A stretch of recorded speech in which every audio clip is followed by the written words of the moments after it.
Hello and welcome back to Against the Ropes, your source for your wrestling news. I'm Thomas Emeric, and alongside with me is Rick Recon. Rick, welcome to the show. Thank you, man. Thank you for having me. Yeah, no problem. It's a pleasure to have you. So, I know last week you faced off against Bull James for the ISPW World Championship. Tell us about that match and your thoughts going into that match. That was probably one of the biggest matches, probably the biggest match in terms of opportunity that I've had to date. Mm-hmm. This guy that's been on WWE TV, a guy that's been in the business for, 15, almost, we're going on 20 years. Mm-hmm. He is everything that he says he is. Mm-hmm. He is a hell of a competitor, but, in that match I had him beat, and it was just numbers game. Mm-hmm. At one point, it was basically 3-on-1, and those odds never play well. Yeah. So I'm banged up from that match still. I still feel it. I feel it. So it's. Yeah. But I got a taste of it though. Mm-hmm. I had the gold there, so now I want it. I'm gonna go get it. That's awesome. And then now you're facing Michael Mars tonight, if I'm correct. And Yes. what are your thoughts going into that match? Michael Mars is a 30-plus year veteran. Mm-hmm. He's done this for about 4 times as long as I have. Mm-hmm. He is another fantastic athlete, competitor. He is incredibly smart. He has his own manager. He's got, Nick Burke out there. So he's nobody to be trifled with at all. Like he will do anything to win, but so will I. Now, I know your manager is the one and the only Dave LaGreca from Busted Open. Talk about how he's what he's meant to you and how he's helped you through some of these matches. Dave's my number one guy, man. He is always in my corner. Mm-hmm. He is always pushing me as his guy on Busted Open Radio to his entire audience. So that alone is priceless. That alone has helped me so much. And working with a guy like Dave LaGreca who loves this business, he loves wrestling. He is absolutely above and beyond a fan of wrestling. And that having something with that level of passion in your corner is just, again, I use the term again, it is truly priceless to me. And I couldn't ask for a better opportunity than what I've been given to work with him. That's great. And now I just have a couple questions. So can you tell the audience a little bit about your professional wrestling career? How'd you get into professional wrestling, and what made you want to become a professional wrestler? Well, I've been wrestling for about 7 years professionally. Mm-hmm. I started in 2016. It was simply because my love of wrestling had gone beyond just a fan of watching it. I wanted to be involved in it. I wanted to make people feel the way that those guys like The Undertaker, Shawn Michaels, Triple H, Stone Cold, The Rock, those guys, how they made me feel and the memories that they gave me. I wanted to be able to do the same thing for somebody else, some other little kid, So that's what did it. There was a school not far from me. It opened up because you got to be trained. You got to go to a school, and there wasn't really any good, decent, solid, close local schools to me until about that time. But it was the right time for me, both, in my personal life, level of maturity to get into it at that time and to be ready for this. So I started then. Kept training several different trainers, but each one of them gave me a different perspective on the business, and you need that. It's not everything is just one viewpoint. You have to have multiple, and I can't thank all of them. I can't thank them enough.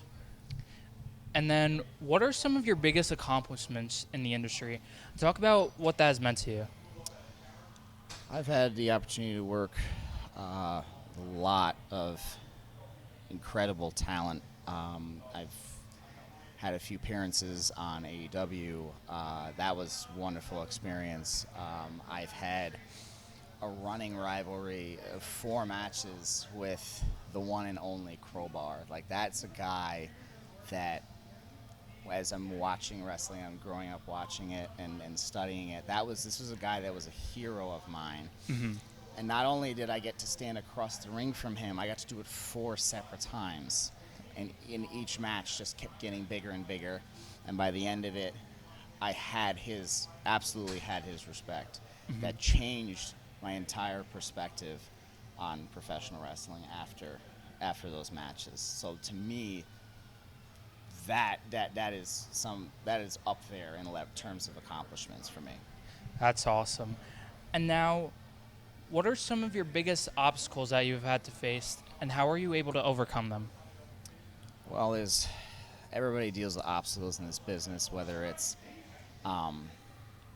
you wanting to go a certain place and they tell you no or not yet, or this isn't for you, and you have to overcome that, and you have to show them why yes, you should be able, you should pay attention to me, you see what I can do.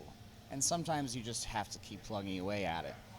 I've wrestled injured. I'm pretty sure everybody in here, any of these pros that are in here, have wrestled injured. I've wrestled with MCL, LCL, and meniscus strain in knee. I've wrestled on that 3 days in a row on a weekend out in the Midwest. I have a lower back injury right now. I wrestled yesterday. I'm wrestling tonight. It's just what you do.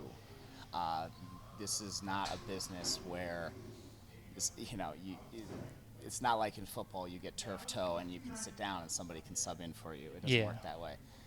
You have to do it. This is your time, your moment. And if you don't take that, somebody else is going to take it. So unless you physically cannot walk or move in any way, you just plug through it. So those are obstacles that we all face, but it's how you decide to get through them that makes you, whether you're a wannabe wrestler or a professional wrestler. And now, what keeps you motivated if something goes wrong, either in the ring or outside the ring or in your personal life? Having the goal never changes. You might have to change the path to the goal because of whatever, whether it's personal, of you have a kid and you're needed at home more. Okay, so you might have to wrestle a little less, but make sure that those places are places where you're going to be seen more by a bigger audience. You're going to be working with more quality opponents that are going to elevate you.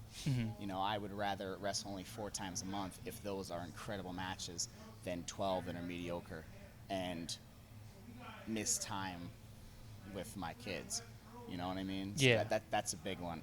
So again, the goal remains the same, but the path sometimes has to divert and go around and change, but the goal always remains the same. You never let your eyes off that. Now, who's been the most influential person in your life, and how has this person impacted you? I'm going to say, as far as influential, I'd say as far as wrestling, this is what we're specifically talking about. Honestly, and this is within the past, I would say about year, because if you go back to where I was a year ago till now, it's night and day. And honestly, I would say probably the most influential person would be the guy who is promoting this show tonight, Tommy Fierro of ISPW, because that guy has coached me, he's mentored me, he's pushed me, he's put me in opportunities to succeed, because sure, you can go wrestle, that's fine, but you have to be given opportunities from somebody who believes in you, that says, here, I'm giving you the big name on the show, because I believe you can meet up to them, because you need to grow, so you need to be in there with somebody who's far better than you. So this is somebody I'm giving you. So guys like Crowbar, guys like Tommy Dreamer, guys like Danny Morrison, Michael Mars, guys like that like they have more experience than you, and he's pushed me to be better. And I've made plenty of mistakes. I've messed up before, and I was told about them, but I learned from them. That's the difference. A lot of people will make mistakes. They'll get told about them. They'll go cry, and then that's it. They give up. You can't. You have to understand that you have to grow and you have to be better. And that I'm pushed to that. He does that all the time for me, and I don't think I'd be this guy that you see, if it wasn't for him. And now, out of the matches you've had, what are some of your favorite matches? Talk about who you faced, when and where it was, if you could remember, and what was the outcome of the match. I've got a couple of them actually. One of them, I would say, up there. It was like someone mentioned it before. Was a match in West Milford, New Jersey, and it was a steel cage match against Crowbar. I've never heard a crowd louder. I've never heard a crowd that was so into a match. I've never seen a crowd that was on their feet the entire time. And that match cemented the fact that I belonged here for me. I think other people believed it, but I hadn't believed it yet myself. That was the match that did it. And even though it didn't go the way I wanted to, because he jumped off the top of the cage and put me through a table, I won the people that night. And that's all you ever have to do. You win the people, you win the crowd, you will win forever. So that was a big one. And honestly, there's another guy who's going to be here, Ray Calitri. We've tied up a bunch of different places, not just here. We've wrestled a few times, man. I'd say the last two matches that we've had, one which was last night and the previous one before that, I always remember those matches. It's always magic. Anytime we get in the ring, it's always magic. We're like, I feel that, and it's not to compare us to them because they're far greater than us, but it's almost like Steamboat Flair, how they just match perfectly. I feel it's very similar to that. So those are some of the matches that I will always cherish. That's awesome. What was the first ever pro wrestling event you've been to or watched, either live on or on TV? If you could remember. I believe it was, I don't remember specifically the month, but I think it was, and I kind of feel bad in a sense because I've been a fan for far longer than this, but my first actual live event that I went to, I believe, was in 2014, I believe. And it was in Albany, New York. That's where I'm from. Albany, New York. It was for WWE. I believe it was just a WWE live, so it was just a house show. And I just remember that, the lighting was different, or obviously it wasn't like TV cameras or anything like that.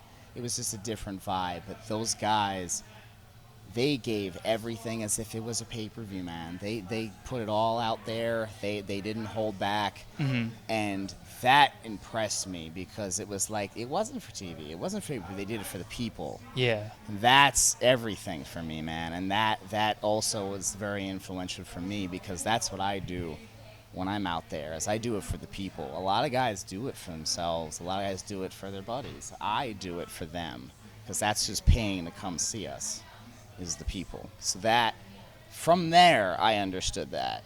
So that was that. I do remember that, and that was another thing that really, really solidified that I wanted to do that for a living. I wanted to do that for real. And now, which wrestler growing up was your favorite to watch? If you had to pick that's one. easy. Undertaker. Undertaker? His presence, his presentation, his aura, his seeming invincibility was like, he was everything. He's why I wanted to be a professional wrestler. He was the one, man. Like, I seen him and I said, oh my God, this guy he's like the coolest thing in the world. And that's what did it, man. It really is. And I hope one day I can get to meet him and thank him for that, because literally he's really truly why I became a pro wrestler. honestly. That's awesome. And now, from this generation, who is your favorite wrestler to watch, either male or female or both? From this current generation, okay. Um, that's tough 'cause there's a lot of guys that are really really good. Um, I'm a big I'm a big fan of Jay White in New Japan. He's really really good. He's just he gets it. He really truly gets it. He's smart. He's so good on the mic. He's definitely a favorite of mine to watch. Um, I like I like Will Ospreay as well. I like him more currently because he's as he's gotten bigger, he's become, not that his aerial stuff was bad. I mean, he's phenomenal, but I like his current style as he is now. I like his attitude as he is now. He's just excellent to watch. And I'm sure, and this is another one that I have grown to respect and love to watch because he's absolutely untouchable. No one can touch this man in the business. Is Roman Reigns. Nobody can touch Roman Reigns right now. There's a reason why he has those titles for as long as he's had them. Nobody can touch him. Nobody sells tickets and draws the way that he sells and draws tickets. So, and dude, same thing with Cody Rhodes, man. Those Yeah. two are absolute money. They are absolute money, those two. You want to ever learn about professional wrestling, you want to learn how this is for anybody. This is to any maybe guys that are younger, whatever. You have the blueprint already. I'm just watching it. You have the blueprint to see how you draw money in this business in the current day is those two and that program. Watch it, learn it, study it. It's right there. What is your favorite storyline that you've watched? And do you have a favorite storyline that you've been a part of, if you could remember? Yeah, I would say favorite storyline, and one that really comes to mind was storyline between Edge and Undertaker leading up to and then past WrestleMania 24. How they just Edge continued to attack Undertaker, and he could just never get his hands on him no matter what he did. He cost him more titles. He took titles from him. And they finally built it up to WrestleMania for him, Undertaker, to beat him, keep the streak and get the title. And then they battled for the title all the way until Extreme Rules or excuse me, it was One Night Stand. I'm sorry, One Night Stand 2008, I believe.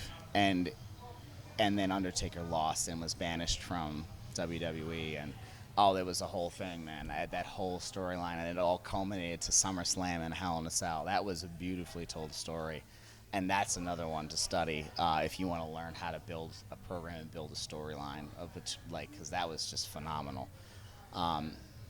As far as myself personally,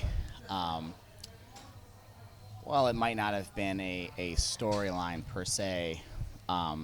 Again, those running matches with Crowbar were there was. If you watch them all through, you can see how they all four of those matches mesh together, and there is a story being told throughout that whole rivalry. So that's I'll put that out there. I'd say as my favorite. That's awesome. And now, who has the best finisher of all time?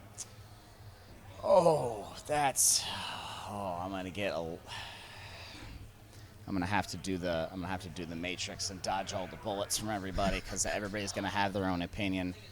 That's really tough when you have like the RKO. That is, I don't know, man. That might have the best because of it, the nature of it's out of nowhere. It can get anybody, beat anyone. I hate the fact that it's been kind of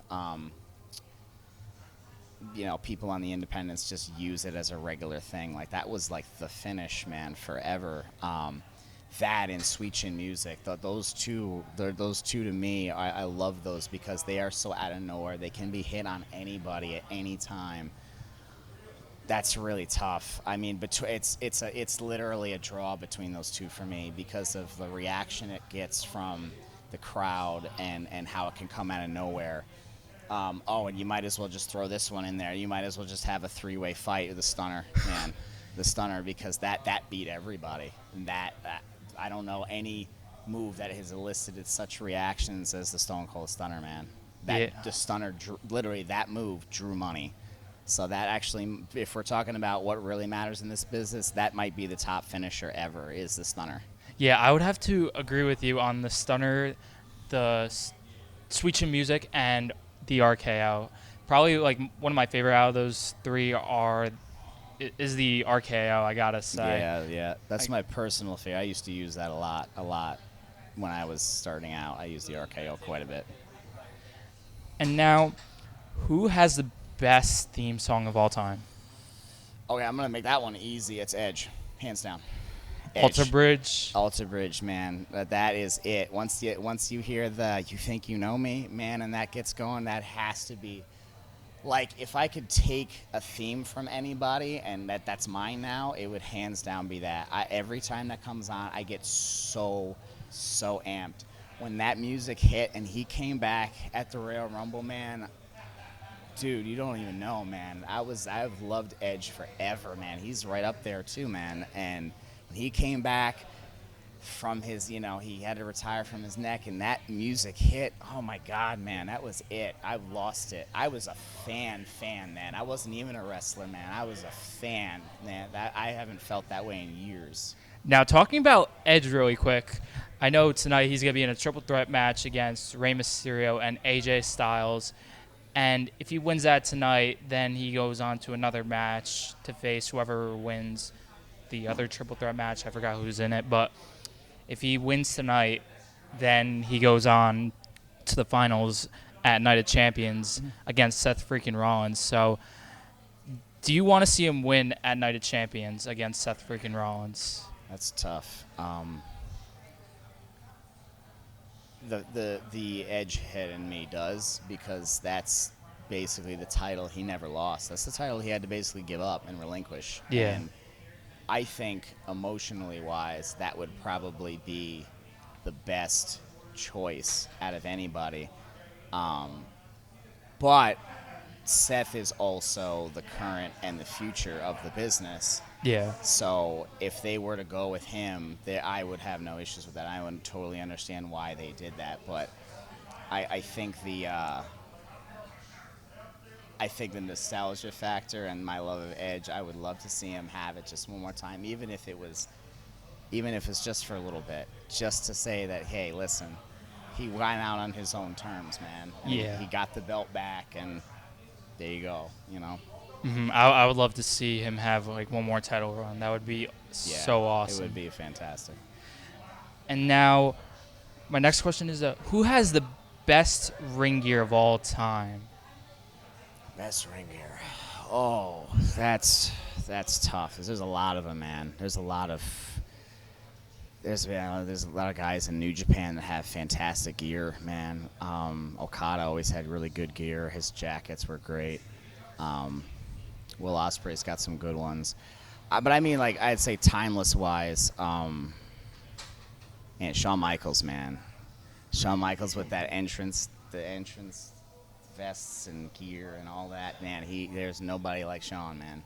Nobody like Shawn. I'd have to say that just overall. I'd probably say Shawn Michaels. Nice. And then, who is your favorite babyface of all time?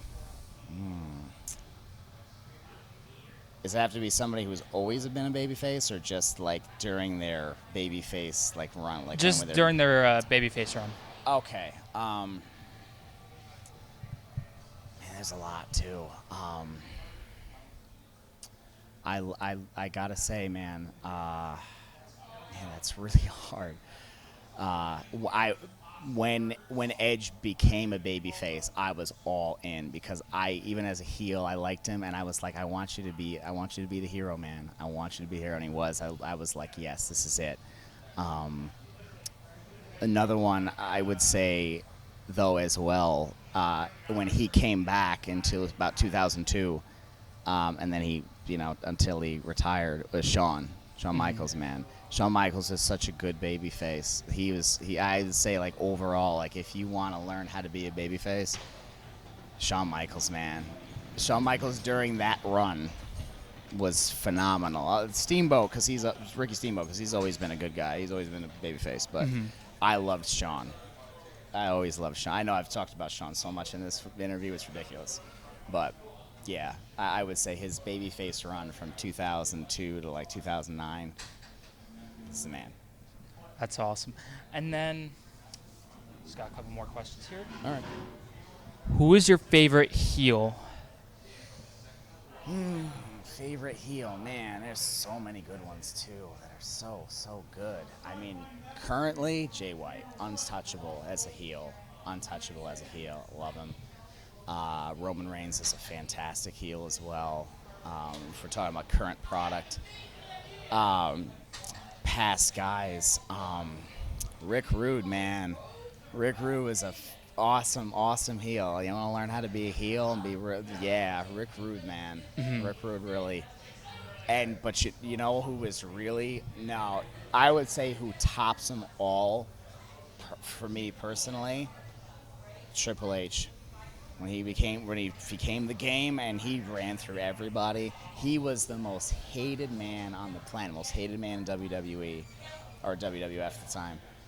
Dude, Triple H was so evil. He was the absolute perfect villain. So I'll go with Triple H during his heel run, man. Perfect. And now, who is your favorite tag team? It's gotta be the Hardy Boys, man. It's gotta be the Hardy Boys. They're that music, man. That music hits, you know what it is. You know what time it is. It's time. Man, the Hardy Boys, man, they were the best, man. They were one of the first tag teams I remember watching, man. And they hooked me right away, man. I loved them. I love them to this day, you know. So I had the Jeff Hardy, the armbands, man. When I was watching that, when I was a fan, you know, I had the armbands. I even shaved the side of my head, and you know. Oh my God! I had the little nicks in the eyebrows. Yeah, man. That's awesome. Huge Jeff Hardy fan, man. Huge. So I'd say I have to say the Hardy Boys, man, hands down. When they returned back in 2017. I gotta say that was probably one of the greatest returns of all time. Yeah, the reaction was immense. It was immense. I was literally just thinking about that. That was huge. That was huge. And now, who's your favorite faction? Favorite faction? There's a lot, and they're all so good. Four Horsemen, DX, NWO. I will say I liked them because there was a Bullet Club too. But I liked it because it was during a few years, and they just kept it nice and tight around that time, and everybody came out of it looking like mega stars. It was Evolution. Mega stars. I don't know any other faction that held as many world titles as them. I mean, Batista's 7. Randy Orton's like what? 14 at this point. Ric Flair is 16. That's like over 50 world titles, man. With all the Triple H, all of them, 50 world titles right there. No, you're gonna come on in. You're gonna come on in here. My guy has a match to get ready for. I don't know. You've been talking to him now for 30 minutes, okay? Oh, okay. There's a time limit on how long Rick Recon gives his time to somebody. Listen, I respect you. All right, I think Dave. you do a It's great okay. job. It's okay, Thank You're you. taking It's a little okay. bit too much time. Oh my right, God! Dave. Oh It's my okay. God! The one and only. Match tonight for crying out loud. It's all good, man. I know Mike Morris. Come on, man. I got it. Wow. You said you were going to interview me. You said you were going to interview Well, I only have one microphone. If I had 2 microphones, then I'd be able to interview you. me. Disrespect. It's unbelievable. Oh my God! Oh my God! I can't believe I'm getting yelled at by the one and only David LeCrack.